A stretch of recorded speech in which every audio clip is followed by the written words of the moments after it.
Bonjour à toutes et à tous, ravi d'être avec vous aussi aujourd'hui. Donc Sébastien Olivier, moi je suis directeur client chez Consuel, donc je reviendrai après sur qui est Consuel dans ma présentation, pour ceux qui ne nous connaîtraient pas encore. Donc j'ai en charge l'ensemble des activités de développement et d'innovation et de production également au sein du Consuel. Alors je vais revenir à des choses un peu pratico-pratiques, je suis désolé, c'est vrai que les enjeux majeurs aujourd'hui voués à travers cette mobilité que sont la neutralité carbone en 2050, limiter le réchauffement climatique à 2 degrés d'ici la fin du siècle. Donc ça, ce sont évidemment des enjeux majeurs, mais pragmatiquement, à travers cette mobilité électrique, on ne peut pas parler de développement d'infrastructures de recharge pour véhicules électriques, que je désignerai ensuite d'IRVE, sans parler de sécurité électrique. Ça, évidemment, on l'a vu par le passé sur des enjeux autour de la climatisation en son temps, du photovoltaïque. On voit qu'aujourd'hui, développer, ça a été dit Xavier, des puissances aussi importantes ne peuvent se faire que sans sécurité électrique. Alors, juste un mot sur Consuel, puisque sécurité électrique, je pourrais dire rime avec Consuel, Comité national pour la sécurité des usages d'électricité. Donc, je vais passer assez rapidement sur notre ADN, mais on a été créé en 64 par l'ensemble de la filière électrique, dont les installateurs, ici présents, avec Bastien. Et notre mission première, évidemment, c'est de mettre en œuvre toutes les études et actions en vue d'assurer la sécurité électrique des personnes et la conservation des biens, ça va avec. Et je rappelle qu'on est reconnu d'utilité publique depuis 2004. Donc, dans ce contexte et dans cet ADN qui est le nôtre, évidemment, vous l'imaginez, sous la tutelle de notre Direction générale énergie-climat, eh bien, évidemment, on va instruire cet acte de sécurisation des ouvrages en général, y compris celle des IRVE. Alors, on parlait de réglementation, donc un dispositif évidemment est mis en place par rapport à cette réglementation pour s'assurer de la sécurité électrique de ces installations spécifiques dédiées aux IRVE, mais je dirais que ce n'est pas forcément le… Enfin, il y a un ensemble de combinaisons qu'il faut atteindre avant d'arriver au contrôle, évidemment.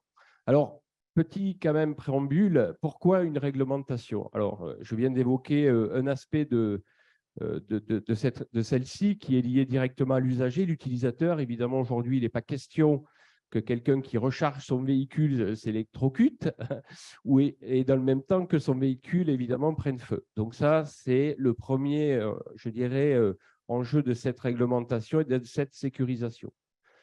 Le deuxième enjeu, à travers évidemment ce développement massif des points de charge, c'est de ne pas perturber le réseau électrique. Ça a été dit aussi, Xavier, tout à l'heure, tout le monde vient se raccorder sur ces réseaux avec différentes formes, l'injection, la recharge, et à l'échelle des enjeux qui sont aujourd'hui précités pour demain, évidemment, il ne faut pas faire n'importe quoi. Donc, et perturber le réseau, puisque ce réseau, évidemment, ne draine pas que l'usage lié à la mobilité électrique. Donc, il faut encadrer l'ensemble des prescriptions et des mises en œuvre techniques. Troisième point, il paraît assez basique, c'est le fonctionnement, mais quand on vient se recharger, il faut que ça marche. Alors, c'est une palissade, mais pour autant, sur des critères techniques, et je démontrerai ça après, enfin, j'en parlerai un peu plus tout à l'heure, mais je vais prendre un exemple très basique. Si votre prise de terre, aujourd'hui, votre valeur de prise de terre est trop importante, vous ne pourrez pas recharger votre véhicule électrique. Ça ne marchera pas. Donc, troisième composante liée à cette réglementation. Et la dernière, qui n'est pas moins importante que les trois autres, évidemment, quand vous installez une IRVE, il n'est pas… Alors, je vais plutôt me focaliser sur les installations existantes, là, quand je parle de ce point-là. Il n'est pas question de dégrader le niveau de sécurité de l'installation électrique existante. Et on voit bien qu'à partir du moment où on vient installer des puissances importantes, ça génère derrière un certain nombre de vérifications, voire d'évolution de l'installation elle-même. Je pourrais parler des pouvoirs de coupure, des indices de protection, etc. Donc, il y a évidemment, à chaque fois qu'on met un point de charge sur une installation existante, il faut vérifier sa compatibilité par rapport à l'installation existante pour ne pas dégrader le niveau de sécurité. Voilà les 4 enjeux liés à cette réglementation et on va voir comment elle se décline tout de suite.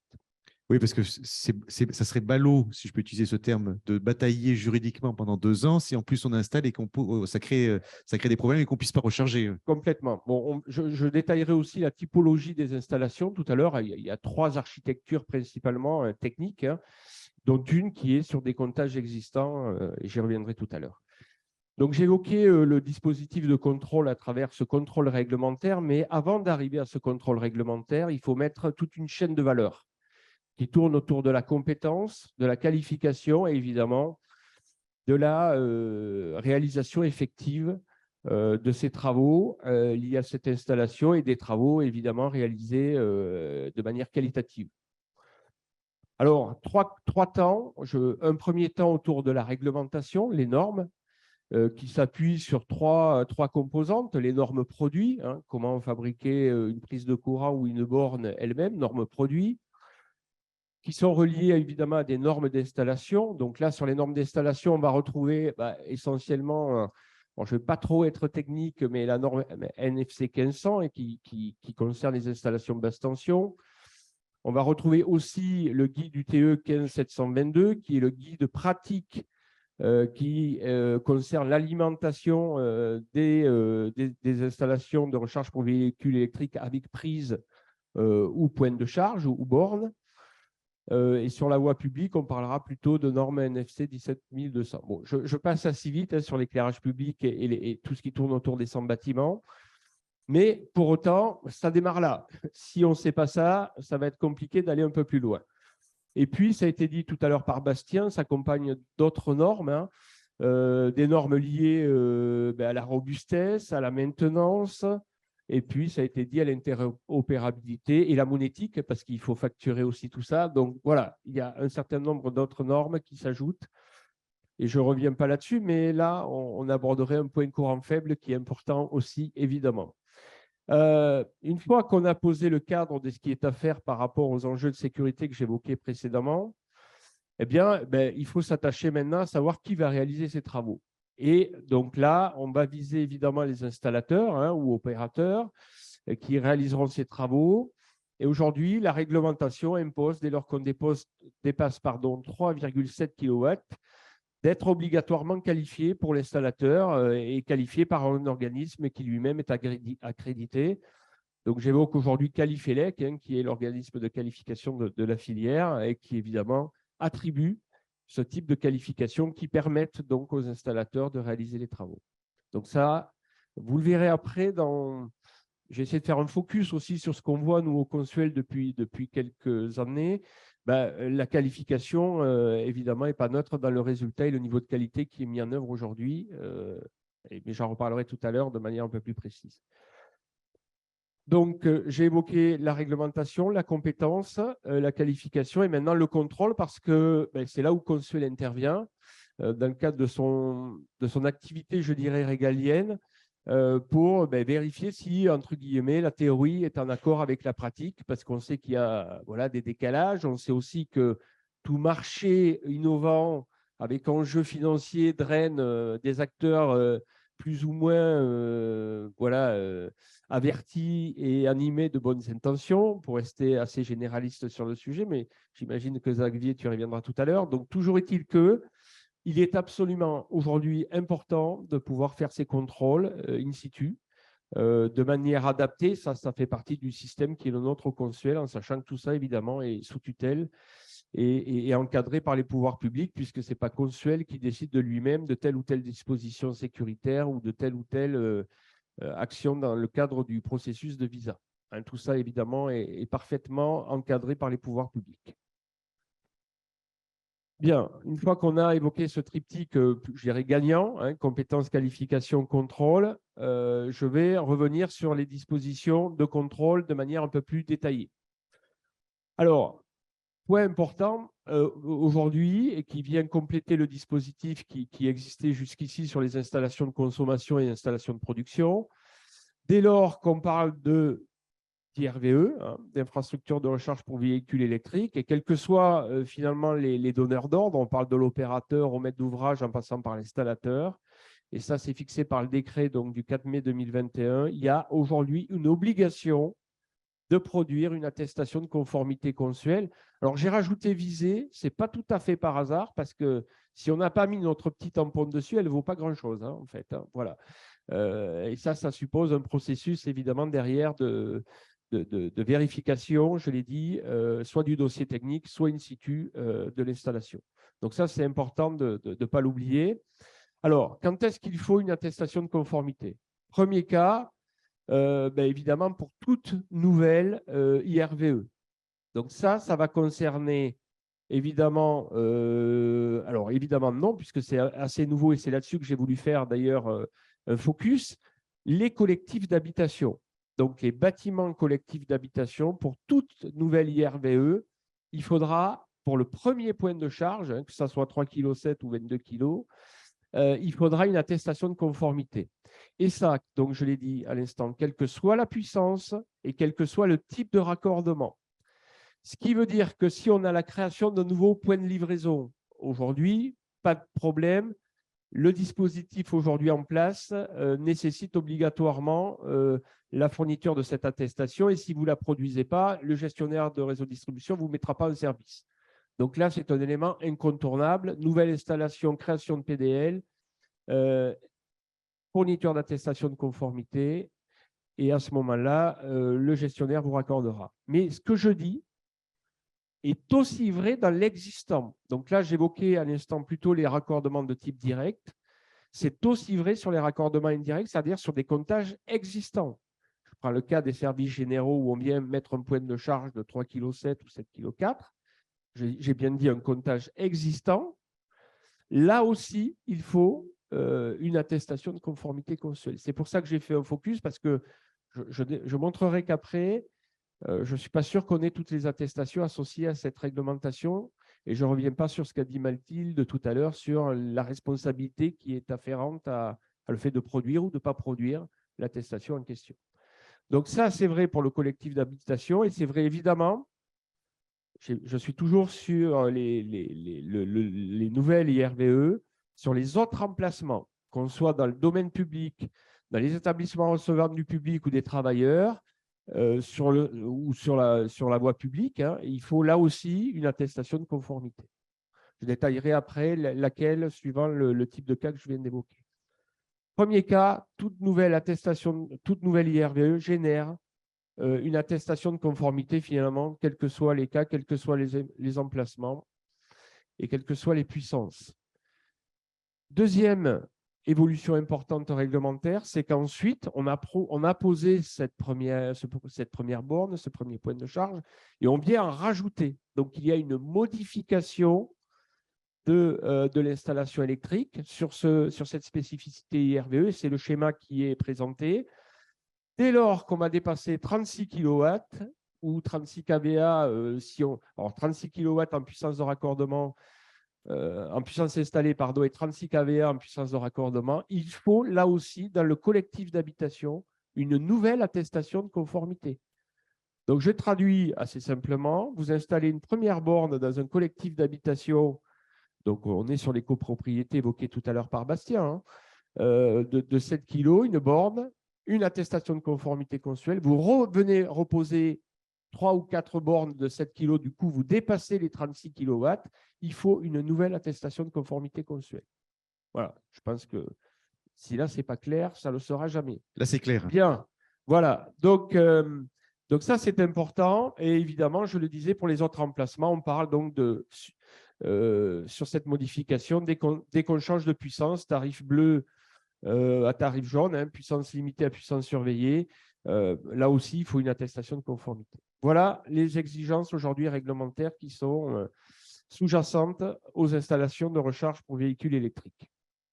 Je l'ai évoqué tout à l'heure, donc il y a 3 cas de figure, hein, la création d'un point de livraison, soit dédié à chaque borne, soit collective à un ensemble de bornes. Hein, c'est la partie plutôt à gauche sur la présentation, et on parle à ce moment-là de raccordement direct. Et l'autre cas, c'est la partie raccordement indirect où on vient se raccorder, vous le voyez, sur les services généraux au niveau des autres usages avec une fonctionnalité propre, évidemment. Et là, on va pouvoir raccorder un ensemble de bornes. Encore faut-il, mais ça a été dit par Bastien tout à l'heure, que la puissance installée de raccordement le permette. Voilà. Donc, évidemment, ça a un certain nombre de limites techniques aujourd'hui.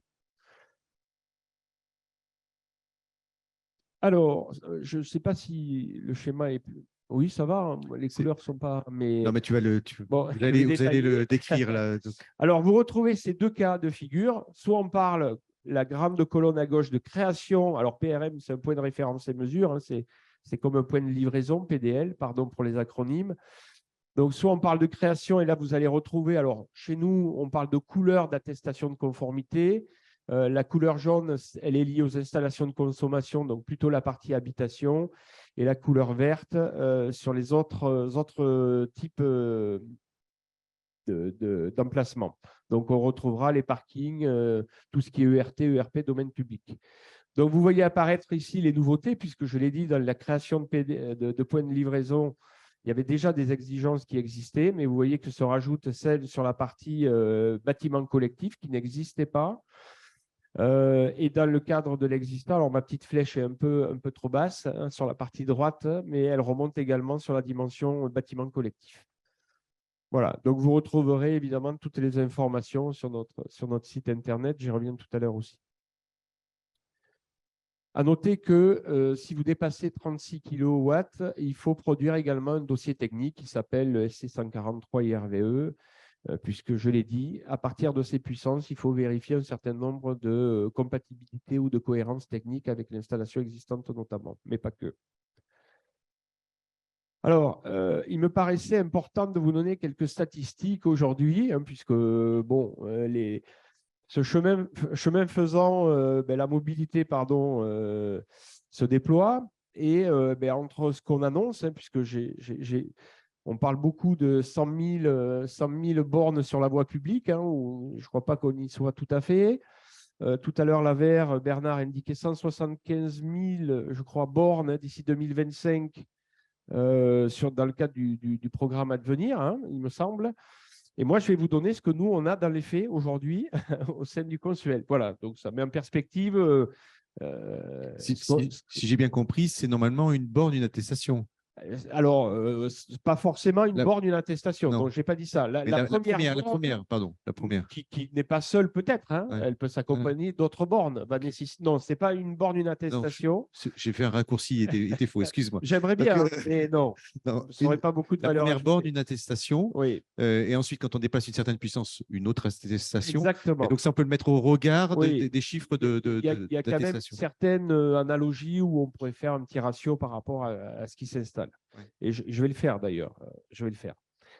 Alors, 2001, 2022, des années, 2021, surtout un peu particulières, en sachant que l'exigence et le décret, je l'ai dit, c'est 2021, donc c'est quand même le point de départ. Donc, vous voyez que 2021 a traîné… alors, j'ai fait la segmentation entre l'habitation et le domaine public et la partie ERT-ERP qui peut être un peu plus associée aux entreprises, hein, dont on parlait tout à l'heure. Bon, vous voyez qu'en 2021, il n'y a pas eu grand-chose, hein, un peu moins de 1000 attestations. 2022, beaucoup plus, quasiment 8000 attestations. On retrouve deux secteurs assez porteurs que sont l'habitation et la partie, on va dire plutôt industrie ERT, ERP.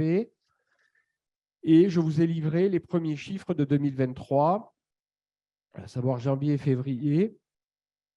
Pour vous donner un petit peu la dynamique actuelle. Donc, si je fais une projection simple avec un coefficient multiplicateur de 6, vous voyez qu'on va augmenter de 50% le nombre d'attestations IRVE reçues chez nous. Excusez-moi, j'ai un petit chat dans la gorge. On va servir un petit verre d'eau. Peut-être prendre un peu d'eau, merci.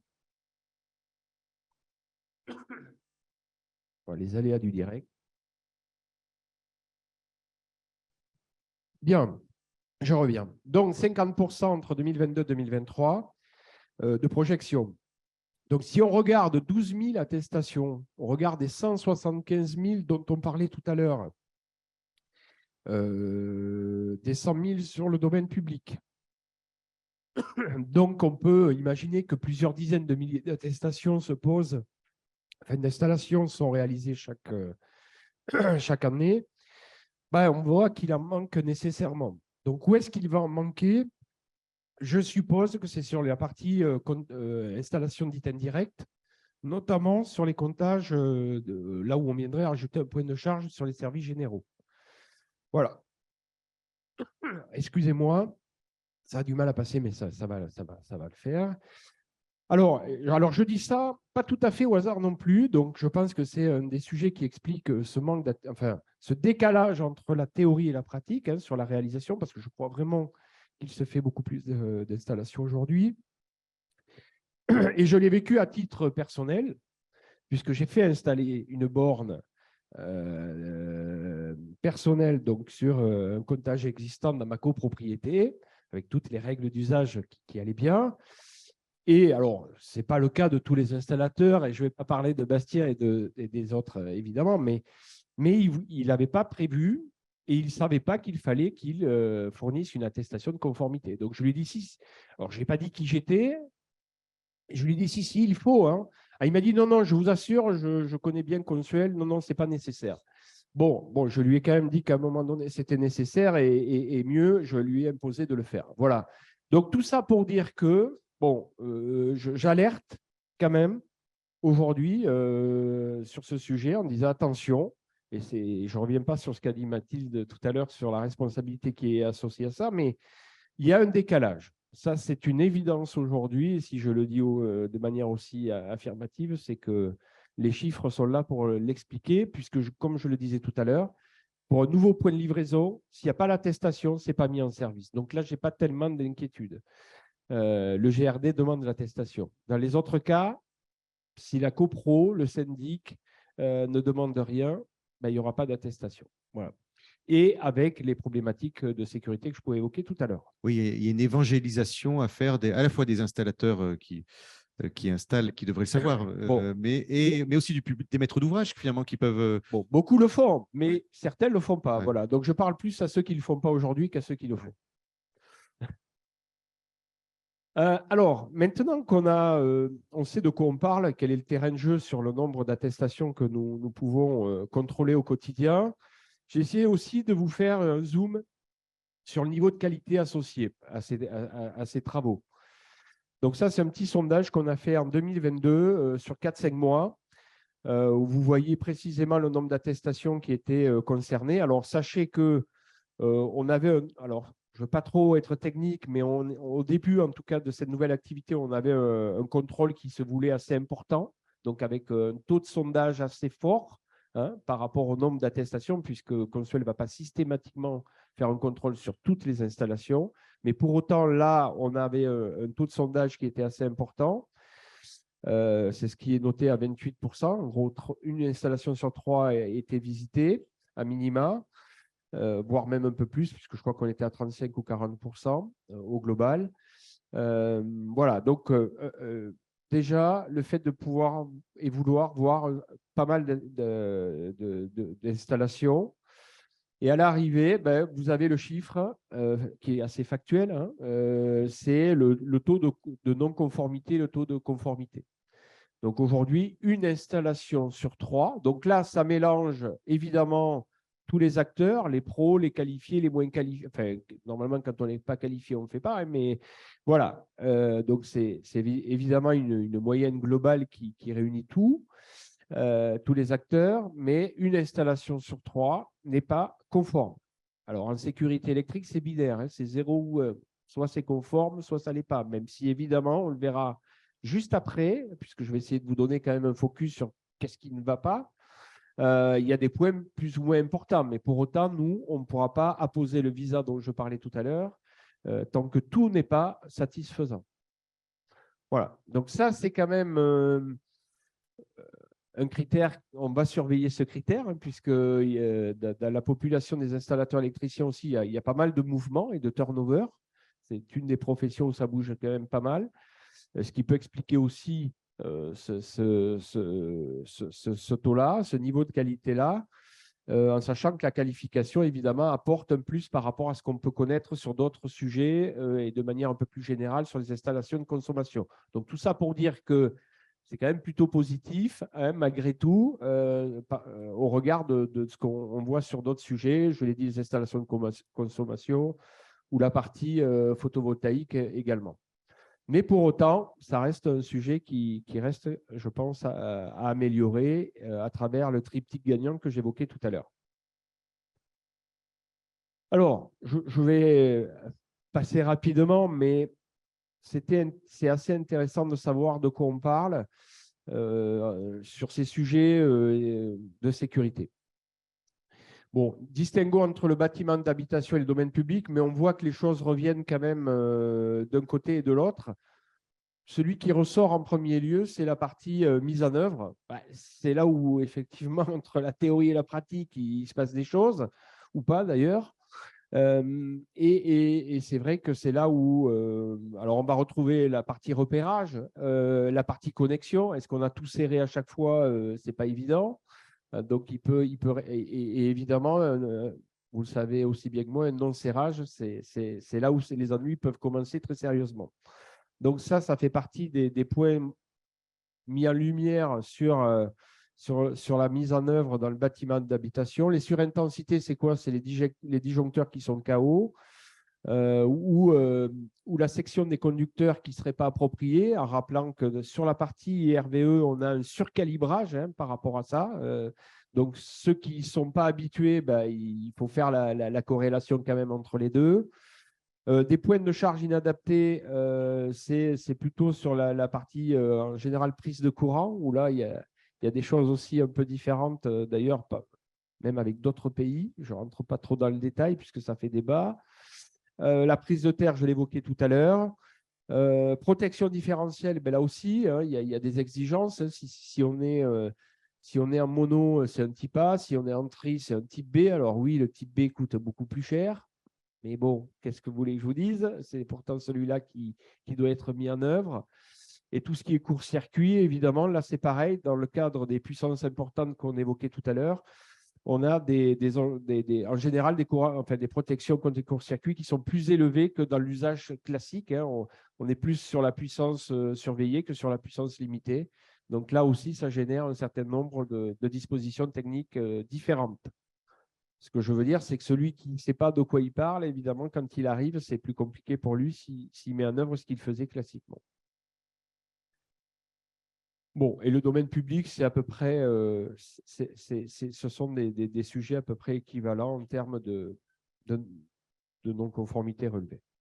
Bon, j'ai remis un certain nombre de copies écran de notre site internet où vous retrouvez toutes les informations qui sont assujetties aux dispositions réglementaires que je viens d'évoquer, le type d'attestation, les dossiers à joindre, les formulaires à joindre. Donc, vous avez toutes les explications sur notre site www.consuel.com. Oui, donc on voit qu'il y a encore une marge de progression. Juste pour donner un tiers des installations qui ne sont pas conformes aujourd'hui, bon, il va y avoir une montée en compétences de l'ensemble des opérateurs. Mais si on met en regard avec l'ensemble des contrôles que vous faites, est-ce que ça donne quoi aujourd'hui sur l'ensemble des contrôles consuels qui sont réalisés? Il y a combien de temps de conformité? C'est mieux. C'est ce que je disais tout à l'heure. Sur les installations de consommation, aujourd'hui, c'est à peu près 1 sur 2 qui n'est pas conforme. Ils ne sont pas conformes. Oui, alors je ne veux pas vous alerter, mais voilà. Oui, c'est à peu près ça aujourd'hui le niveau de… C'est dingue. Mais parce qu'il n'y a pas d'obligation de qualification de l'ensemble des professionnels, à la différence du sujet IRVE.